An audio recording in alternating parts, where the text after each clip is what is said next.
Imagine spending the whole winter in your home without turning on the gas heating, without using expensive electrical appliances, and without breaking your budget. It might sound unreal, right? But the Amish community has been living this way for generations, and the best part is that it really works. I'll share 25 ingenious methods, inspired by Amish wisdom, to keep your house warm without electricity, without gas, and without sky-high utility bills. Let's go. Dressing in layers. One of the oldest tricks to combat the winter cold is to dress in layers. Start with a base layer of thermal clothing that fits close to the body, keeping your heat close to your skin. Then add a wool vest or sweater. These have ceased to be grandpa-only garments and have become a very popular option when temperatures drop. On top, put on your favorite shirt or sweatshirt, preferably in a warm fabric like flannel. The best thing about layering is the flexibility. If you get hot, you simply take one of them off. If you feel cold, you put it back on. This way, you don't depend on turning up the thermostat and then end up sweating like in a sauna. Following the Amish tradition, the use of several layers of natural fibers, wool, thick cotton, or linen,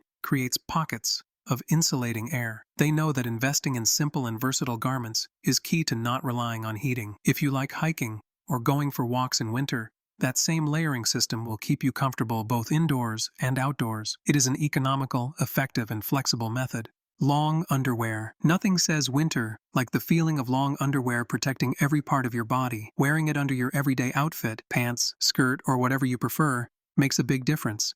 The Amish don't need modern heating because they know that a simple extra garment can trap body heat incredibly. Currently, you can find thermal underwear in merino wool or thick cotton. Both options work wonders for retaining heat and are also comfortable. People often underestimate the power of these garments, but once they try them, they don't go back. Think of it as putting a second skin on your body. Light, discreet, and very effective. A practical example: if you live in a place with mild winters, you may only need long underwear at night or on colder mornings. But if your area suffers from harsh winters, it's a good idea to keep it on all day, especially if you work in spaces that are not very well insulated.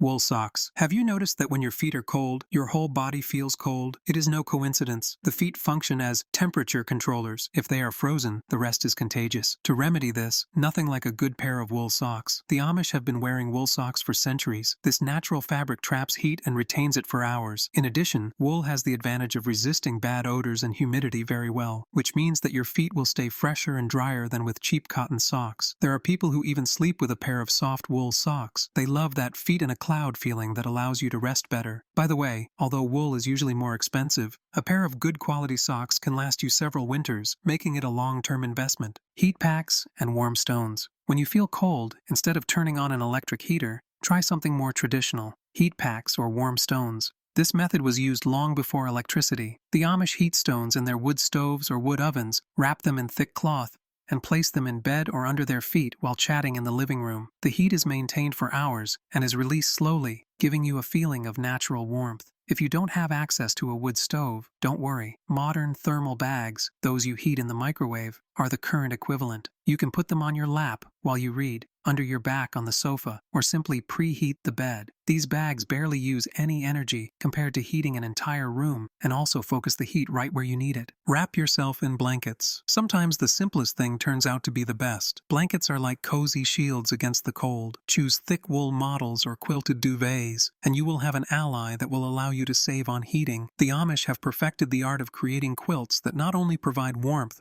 but become true family heirlooms, passed down from generation to generation. You don't need to know how to sew to benefit from a good blanket. Always have one handy in the living room and another in your bedroom.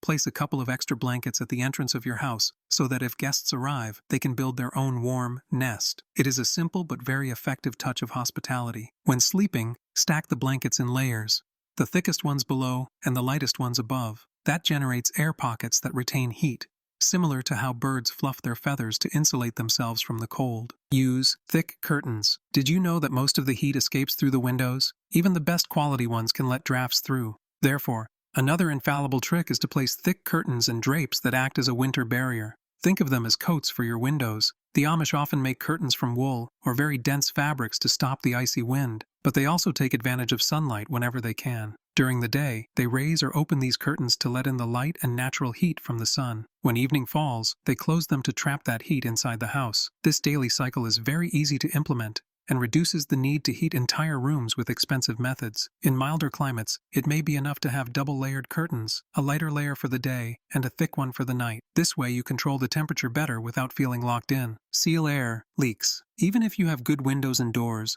the cold is very cunning and will find even the smallest crack to sneak through. If you notice that your home is still freezing despite your efforts, it's time to investigate. The Amish have very simple remedies to block drafts. They roll up old cloth and place it on the edges of windows, fill gaps with scraps of wool or towels, and even use felt scraps to insulate the slots. A trick that never goes out of style is the cloth test. Bring it close to the joints of doors and windows on a windy day. If it moves, there is a leak. Once identified, seal that crack with whatever you have on hand: duct tape, putty, silicone sealant, or if you're looking for something temporary, fabric and some pins. In my case, one winter I detected an annoying puff of air near an external socket. I covered it with a small piece of foam rubber, and voila, the problem was solved without spending almost anything.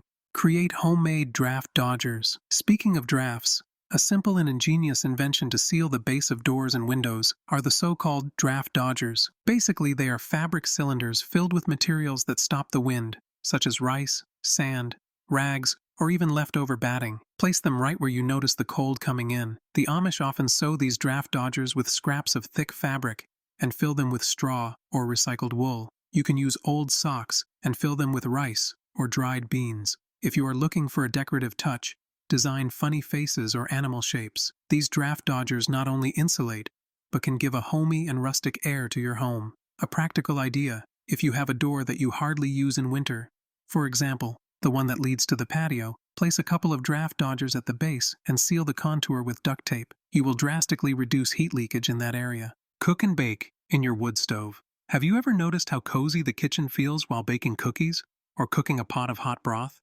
Part of the secret is that the cooking process itself generates heat.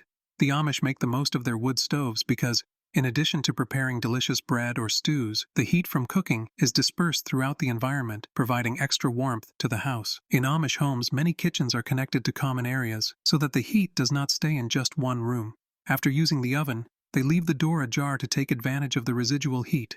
If you don't have a wood stove, apply the same logic with your conventional oven. After cooking, let that heat out to the rest of the house before turning it off completely. If you are planning to bake cakes, do it in the morning when it is colder. You will wake up to a warm atmosphere and a delicious aroma of freshly baked bread that spreads throughout the house. Stay active to warm up your body. Moving is free and helps you warm up much faster than people think. The Amish know this, and that is why they keep busy most of the day. They tend their gardens, care for animals, build furniture, and, in their leisure time, play volleyball or take walks outdoors. All this generates natural body heat. You don't need to spend hours at a gym to feel this effect. It is enough to go up and down stairs, do stretches, or even put on some music and dance while cleaning the living room. If you work from home, you can take short breaks to walk down the hall or take out the trash.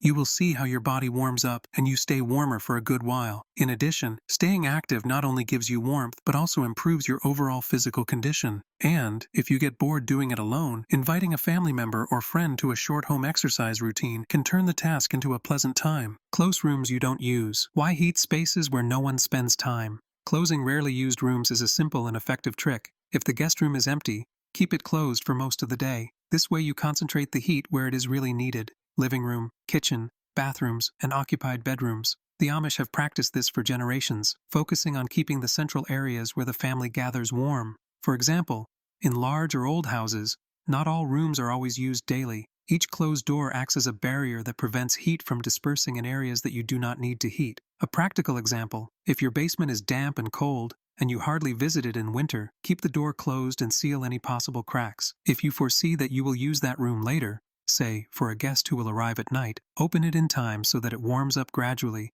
and you do not have to use twice the energy at once. Use a wood stove. When we talk about heating a home with zero electricity, we cannot ignore the wood stove. These classic appliances provide an enveloping heat, capable of heating a large space without problems. In addition, they have a special charm that common radiators do not possess. The crackling of wood and the glow of the fire add a touch of serenity to the environment. The Amish have been using these stoves for centuries, generally placing them in the center of the home so that the heat is distributed evenly. They also know that not all firewood burns the same. Hardwood, such as oak or maple, usually lasts longer and generates more heat than softwood, pine for example. An additional advantage is that, in case of power outages or emergencies, the wood stove can serve as a stove for cooking or boiling water. Of course, check the regulations in your locality, as in some places there are restrictions. If you can use it, it is undoubtedly an investment that will help you cut winter bills and give you more energy independence. Wear a sweater or jacket, even indoors. Have you ever caught yourself feeling cold in your own living room while wearing only a t-shirt? Before turning up the thermostat, opt for a good sweater or jacket. It seems obvious, but many times we forget that we can regulate our body heat with simple garments instead of heating the whole house. The Amish are very practical in this regard. If they feel a little cold, they add a wool vest, a thick sweater, or even a light jacket when they are in common areas. They prefer to invest in quality garments than to waste energy heating each room to 77 degrees Fahrenheit. For those who work at home, it is advisable to have a designated office sweater. When you start to feel the chill, just put it on. Thus, if you make video calls or need to move from one place to another, you will not depend on heating the entire environment. This habit is so simple that we sometimes overlook its effectiveness. Make it your routine, and you will see how your utility bill appreciates it. Rice packs for warming up. Rice packs, or thermal sachets, are another great secret of the Amish community, and, in general, of anyone who appreciates home tricks. Simply fill a clean sock or a small cover with raw rice. Flax seeds or wheat grains also work. Sew the opening and heat it in the microwave for a couple of minutes. The best part? They are portable and reusable. If, for example, you are working at your desk and notice that your hands are freezing, place this pack between your hands or on your lap. The heat is released little by little, providing that cozy feeling so desired during the coldest days. If you want an aromatic touch, mix a little lavender or dried flower petals inside. This way, every time you heat the package, it will give off a soft and relaxing aroma that will make the experience even more pleasant. Hot water bottles. If you are looking for another classic, efficient, and cheap method to warm up, opt for hot water bottles. The Amish boil water in their wood stove and fill rubber bottles, but you can do it with your electric kettle or with the hot water tap, always checking the temperature to avoid burns. Place the bottle at the foot of the bed 15 minutes before going to bed, and you will be surprised how warm the sheets are. You can also lean it on your back or abdomen while reading or watching a movie. If you want a different example to make it more versatile, you can put together an emergency pack with 2 bottles, one for the feet area and another for the waist or chest. Remember that you don't have to be Amish to benefit from these tips. Adapt them to your lifestyle, your budget, and the climate of your region. A little discipline with door-closing habits, the use of blankets, and the strategic placement of furniture can save you a lot of money and help you live more connected to nature. And of course, if you like this content and want more tricks for your day-to-day, subscribe to Timeless Tricks. Many more practical tips await you, inspired by various traditions and approaches to lead a comfortable, simple, and efficient life. Thank you for joining us. Have a winter full of warmth and tranquility.